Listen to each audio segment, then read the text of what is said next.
प्रिय आत्मन, आज हम आपके प्रश्नों पर चर्चा करेंगे और पहले हम ध्यान से संबंधित प्रश्न लेते हैं। पहला प्रश्न है, ये शून्य की अवस्था भी एक अनुभव ही है क्या? क्योंकि इसका भी हम अनुभव ही करते हैं, जबकि अनुभव तो सत्य नहीं है, फिर ये महाशून्य की अवस्था कैसे बन जाती? आपने लिखा है हम अनुभव करते हैं, तो हम कौन हैं? दरअसल जो चैतन्य है, चैतन्य भी तो खुद का अनुभव करता है। हम चैतन्य का अनुभव करते हैं, तो चैतन्य का फिर हम कौन है? चैतन्य ही तो हम हैं, तो चैतन्य खुद का अनुभव करता है। एक कंडीशन ऐसी आती है कि जब चैतन्य खुद का अनुभव करता है। दरअसल जब चैतन्य पैदा होने लगता है हमारे भीतर, तो उसके आसपास की जो ज्योति है वो शून्य होती है। उस ज्योति का नाम शून्य है, उस ज्योति का नाम नाद है। कुछ अनुभव हमारे सही होते हैं और कुछ अनुभव हमारे गलत होते हैं। दरअसल ध्यान करने के दौरान जो अनुभव बना रहे वो समझ लो सही अनुभव है, और ध्यान करने के दौरान जो अनुभव मिटता जाए वो अनुभव सत्य नहीं है। आप ऐसे समझो, जैसे एक शून्य और भी होता है जो जड़वत होता है। जैसे जब आप सुषुप्ति अवस्था में पहुंचते हो, उसमें भी एक शून्यता रहती है, लेकिन वो जड़वत है। और जब आप चैतन्य में प्रवेश करते हो तो भी आपके चारों तरफ एक शून्यता बनी रहती है जो जीवंत है। जब चैतन्य पैदा होता है तो चैतन्य के आसपास एक जीवंत शून्यता पैदा होती है। वो शून्यता सत्य है, वो जाती नहीं है। जैसे जैसे आप ध्यान करते जाओगे वो शून्यता बढ़ती जाएगी। आप देखते हो जैसे एक सूरज निकलता है, तो सूरज के आसपास की जो एक किरणें होती हैं, वो किरणें भी तो होती हैं और वो किरणें सत्य होती हैं, लेकिन सूरज के कारण वो किरणें होती हैं। या आप कोई दीपक जलाते हो तो दीपक के आसपास देखो किरणें निकलती हैं, ज्योति निकलती है, तो जो दीपक के आसपास की किरणें होती हैं वो सत्य होती हैं। ऐसे जब हम चैतन्य हो जाते हैं, जब चैतन्य जैसे जैसे हम होने लगते हैं, तो हमारे आसपास जो है वो शून्यता घटित होने लगती है। वो शून्यता अस्थायी नहीं है, वो सत्य है। लेकिन अगर आप ये समझो कि आप वो शून्यता हो तो ये गलत है।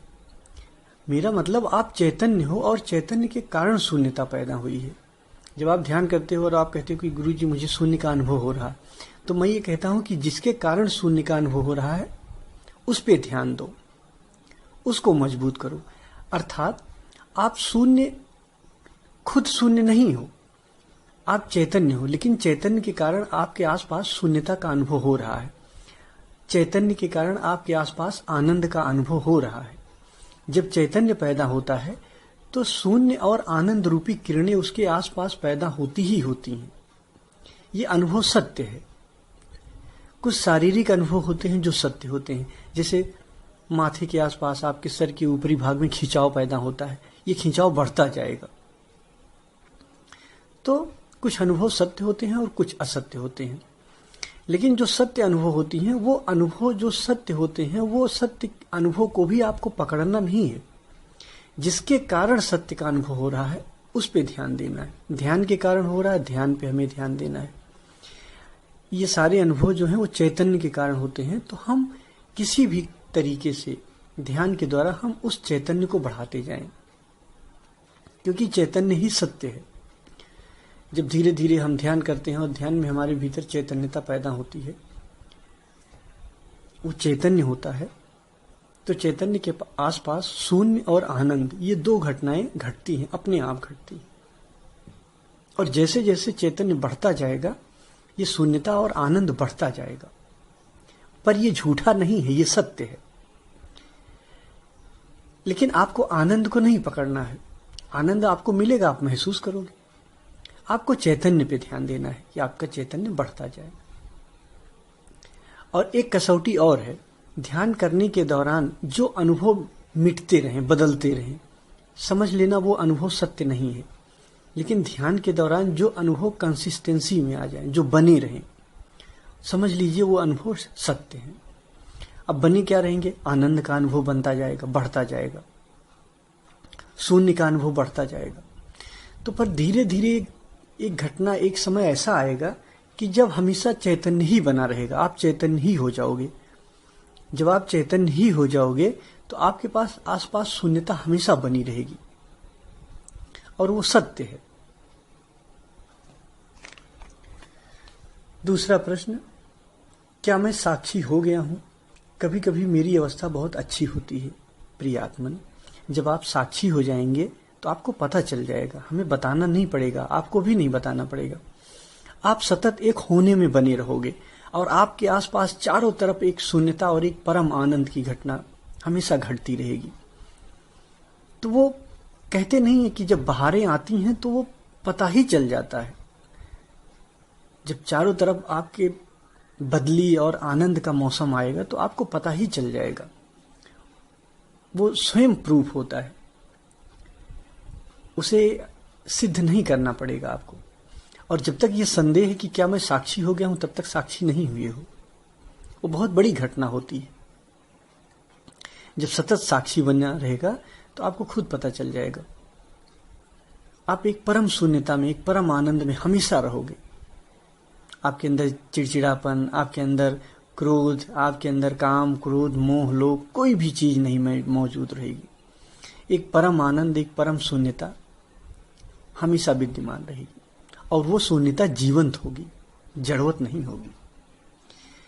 बहुत से ऐसे ऋषि मुनि होते हैं जो जड़वत शून्यता को शून्यता समझ बैठते हैं। वो शून्यता नहीं है, वो नीरसता है। और चैतन्य के द्वारा जो आपकी शून्यता पैदा होगी वो परम आनंद है, वो पूर्णता है। इसलिए आप अभी साक्षी की चिंता छोड़ दें, आप सिर्फ ध्यान करें बस। अभी आप दृष्टा बने और ध्यान करते रहें। अगला प्रश्न है, गुरुजी मैं विचार ध्यान बेसिक मुझसे बहुत अच्छा होता है, पर मैं विचार ध्यान डीप करता हूं, क्या करूं? प्रिय आत्मन, ये आप सबके लिए मैं कहना चाहूंगा, ये कसौटी है। जो ध्यान आप सबसे अच्छा हो, सबसे अच्छा होने का मतलब जिस ध्यान को करने से आपके भीतर आनंद बढ़ता जाए, मजा बढ़ता जाए, मौज बढ़ती जाए, चैतन्यता बढ़ती जाए, आपको मजा आ जाए ध्यान करने में, समझ लीजिए वही ध्यान अभी आपके लिए है। अगर विचार ध्यान बेसिक आप करते हो और उसमें आपको मजा आ जाता है, और विचार ध्यान डीप आप करते हो उसमें मजा नहीं आ रहा है, तो इसका मतलब अभी विचार ध्यान डीप का समय नहीं आया है। जल्दबाजी मत करिए, एक एक सीढ़ी पूरा करते हुए चलिए। अगर आपसे विचार ध्यान बेसिक अच्छा हो रहा है तो अभी आप विचार ध्यान बेसिक ही करिए। कसौटी यही है, जिस ध्यान को करने से आनंद मिले आप समझ लो वही ध्यान आपके लिए है। आप इस होड़ में मत पड़ जाओ कि मैं जल्दी जल्दी ऊपर के ध्यान करने लग जाऊं, विचार ध्यान डीप करने लग जाऊं और विश्राम ध्यान एकदम से करने लग जाऊं लगातार, तो ये सब गड़बड़ हो जाएगा। अगर नीचे की सीढ़ियां नहीं पूरी होंगी तो ऊपर आप नहीं पहुंच पाओगे। इसलिए मैं बार बार इस पे जोर देता हूं कि जल्दबाजी में ना रहो कि हमने जो टॉप के ध्यान बता दिए हैं, ऊपर के ध्यान बता दिए, तो आपको ये लगे कि नहीं अब मैं ऊपर के ध्यान करने लग जाऊं। नहीं, आप पूरा करते चलो। आपने लिखा है विचार ध्यान बेसिक मुझसे बहुत अच्छा होता है, पर मैं विचार ध्यान डीप कर रहा हूं, क्या करूं? तो आप अभी विचार ध्यान बेसिक ही करो, अभी विचार ध्यान डीप का समय नहीं आया है। अगला प्रश्न, गुरुदेव आप बोलकर जो प्रश्नों का उत्तर देते हैं वो हमें बहुत अच्छा लगता है, लिख कर देते हैं उसमें उतना मजा नहीं आता है। आपसे निवेदन है कि आप प्रश्नों का उत्तर बोल के ही दिया करिए। प्रियात्मन, कुछ प्रश्न ऐसे होते हैं जिन्हें मुझे लगता है कि बोल के उत्तर दिया जा सकता है तो उनका बोल के दे देता हूं, और कुछ प्रश्न ऐसे होते हैं जिसे मैं सोचता हूं कि हाँ लिख के उत्तर दे दूं तो लिख के दे देता हूं। मेरे पास भी समय की प्रॉब्लम रहती है, आप तो जानते हो, कितने सारे ग्रुप हैं और सबको बताना, और फिर मेरा अपना काम भी रहता है। तो मैं कोशिश करता हूं कि हाँ जब जब टाइम हो या कुछ ऐसे आपके प्रश्न हो जिनका उत्तर लिख के नहीं देने लायक होता है तो मैं उनको बोल के दे देता हूं। तो आप ध्यान करिए, कोई प्रश्न आए तो प्रश्न आप ग्रुप में डाल दीजिएगा, उसका उत्तर हम देंगे। और ध्यान करिए, और ध्यान एक चीज मैं और बताऊंगा, ध्यान मजे के लिए आप करिए।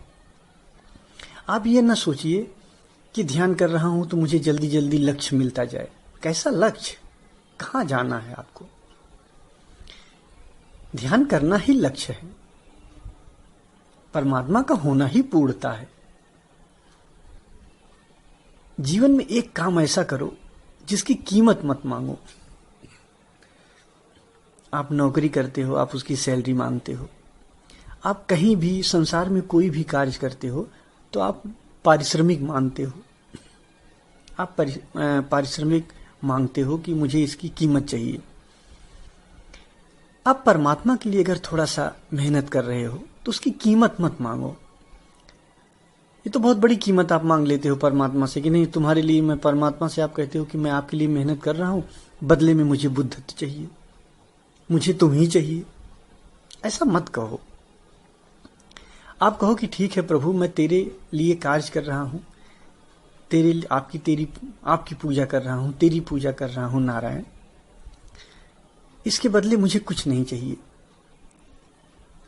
करने में ही आनंद है। सिर्फ एक ये ऐसा काम है जिस काम का हमें पारिश्रमिक नहीं चाहिए। अपने नारायण की आप भक्ति कर रहे हो, अपनी प्यारी का ध्यान कर रहे हो, इतना बहुत है। करने में ही मजा है। प्रसाद है, अगर उसकी मर्जी होगी तो वो बरस जाएगा। इंतजार करो।